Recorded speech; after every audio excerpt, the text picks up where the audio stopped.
Bienvenue dans le Financier, votre rendez-vous économique quotidien. Voici les titres. Compte tenu des perspectives macroéconomiques favorables, la Banque centrale du Congo a décidé d'assouplir les conditions monétaires via la baisse de son taux directeur. Celui-ci passe de 20% à 15%, une mesure qui devrait contribuer à un meilleur financement des banques. Après l'institution le 4 avril du Conseil national de la consommation, l'État ivoirien a installé ce vendredi 13 avril le Conseil national de politique économique, une initiative saluée par le patronat ivoirien. Et puis en fin d'édition, nous ferons le point sur les marchés boursiers du continent.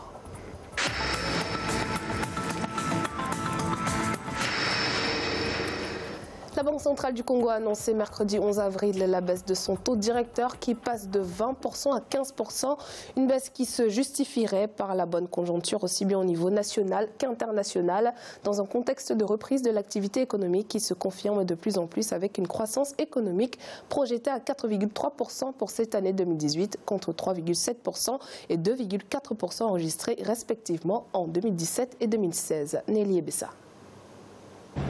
De 20 à 14%, la Banque centrale du Congo vient de revoir à la baisse son taux directeur qui est resté inchangé depuis plusieurs mois.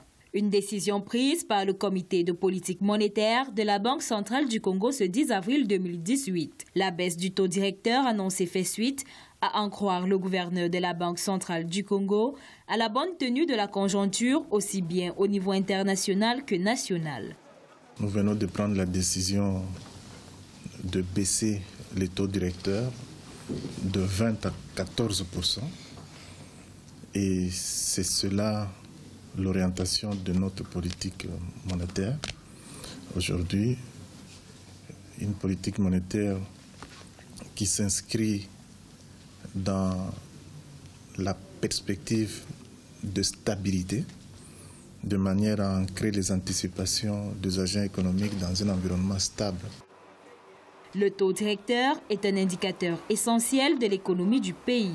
Son augmentation est un signe de resserrement de la politique monétaire et sa baisse indique un assouplissement. Cette baisse est favorable aux banques commerciales qui vont s'approvisionner davantage auprès de la Banque centrale afin qu'à leur tour, elles soient à mesure de prêter au privé à des taux tout aussi raisonnables. Et lorsque les banques se refinancent à moins cher, à un taux moins élevé auprès de la Banque centrale, il y a donc une injection de liquidité. Les banques ont de quoi également, à leur tour, prêter au secteur privé et donc augmenter l'encours de crédit au secteur privé. Et donc l'accroissement de crédit a un impact sur l'activité économique et l'accroissement de l'activité économique donc, fait croître donc, le produit intérieur brut, et a un impact sur l'emploi, sur le revenu, ainsi de suite, sur l'économie dans l'ensemble. Par ailleurs, l'on observe une reprise de l'activité économique attestée par le bon comportement des chefs d'entreprise qui est ressorti à 17,6% au mois de mars 2018 contre 9,4% un mois plus tôt. C'est un ensemble d'indicateurs favorables à l'économie congolaise qui sont enregistrés. Les réserves d'échange frôlent 1 milliard de dollars, représentant 4 semaines et 2 jours d'importation sur ressources propres. Une amélioration justifiée, selon la Banque centrale du Congo, par les rachats des devises du Trésor provenant des paiements d'avance d'impôts sur les bénéfices réalisés par les miniers en 2017. L'accord conclu entre le Tchad et un groupe de créanciers dont la société Glencore et 4 autres banques lui porte chance. En effet, le pays pourra à nouveau bénéficier du programme de financement du Fonds monétaire international qui compte débloquer 51 millions de dollars après les 48 millions octroyés au Tchad en 2017. Décision motivée par cet accord qui porte sur la restructuration de 1 milliard de dollars de dette de l'État tchadien envers ses entreprises. L'accord prolonge l'échéance de la dette et offre une période de grâce d'environ 2 ans au gouvernement tchadien pour le paiement d'une dette qui a absorbé la majeure partie des bénéfices pétroliers du pays. Le président ivoirien Alassane Ouattara a procédé vendredi 13 avril à l'installation officielle du Conseil national de politique économique. Présidé par le vice-président de la République Daniel Kablan-Duncan, ce conseil a pour mission d'identifier notamment les grands défis économiques nationaux et internationaux que la Côte d'Ivoire doit relever pour atteindre l'émergence. Cheikh Oumar Bandaogo. Après la décision de création le 4 avril du Conseil national de la consommation, l'État ivoirien vient d'installer le Conseil national de politique économique. Cet organe est présenté comme un instrument devant aider le président de la République à anticiper les risques et défis découlant du contexte national et international, avec pour mission identifier les grands défis économiques et internationaux que le pays doit relever en vue d'atteindre son émergence.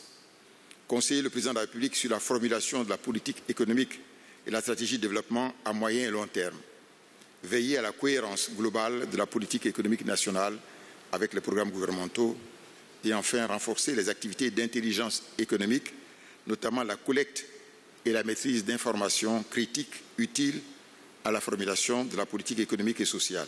L'installation du Conseil national de politique économique est saluée par le patronat ivoirien. Selon le président de la Confédération générale des entreprises de Côte d'Ivoire, il était important de mettre en place un organe permettant de mener les réflexions stratégiques et maintenant les évolutions de la conjoncture internationale et les grandes tendances structurelles. On peut même penser que si cette structure avait déjà existé, la question qu'on a vue au niveau de l'annexe fiscale ne se serait peut-être pas posée parce que dans l'élaboration du budget, cette structure, ce Conseil national de la politique économique, peut recevoir un draft du budget de l'État de Côte d'Ivoire, donner un avis et le patronat qui est membre de cette structure avait son avis à donner. Pour le président Alassane Ouattara, cet organe d'analyse stratégique et d'intelligence économique compte parmi les actions qui devront permettre à la Côte d'Ivoire d'atteindre l'émergence à l'horizon 2020.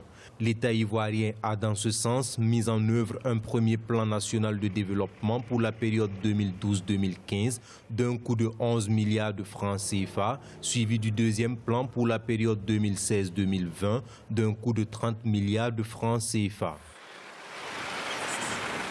L'Égypte prévoit d'émettre 6 à 7 milliards de dollars d'euros obligations au cours du nouvel exercice fiscal 2018-2019.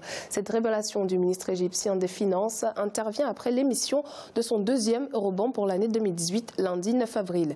Une opération qui a par ailleurs suscité un vif intérêt de la part des investisseurs, attirant un total de 7,5 milliards d'euros de commandes émanant de 350 investisseurs de 35 pays différents.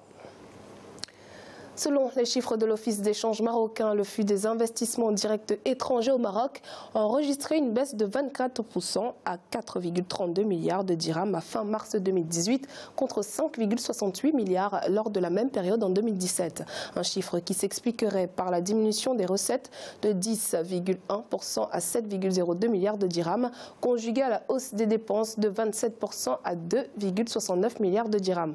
Concernant les recettes des Marocains résidant à l'étranger, on note une progression de 13,5% à 16,02 milliards de dirhams à fin mars 2018. Il est à présent l'heure de faire le point sur les marchés boursiers du continent. En Afrique australe et océan Indien, l'indice All-Share de Johannesburg progressait de 0,19%. L'indice de Nairobi enregistrait une baisse de 0,76%. La bourse de Maurice était en baisse de 0,01% et l'indice du Botswana perdait 0,03%. En Afrique de l'Ouest centrale, l'indice nigérian gagnait 0,001%. La BRVM d'Abidjan enregistrait une baisse de 0,54% et la bourse du Ghana gagnait 0,53%. Et en Afrique du Nord, l'indice tunisien perdait 0,11%. L'indice égyptien était stable à 2,18% et la bourse de Casablanca était en baisse de 0,34%. C'est la fin de cette édition de Financière. Merci de nous avoir suivis. On se retrouve bientôt pour un nouveau rendez-vous de l'économie.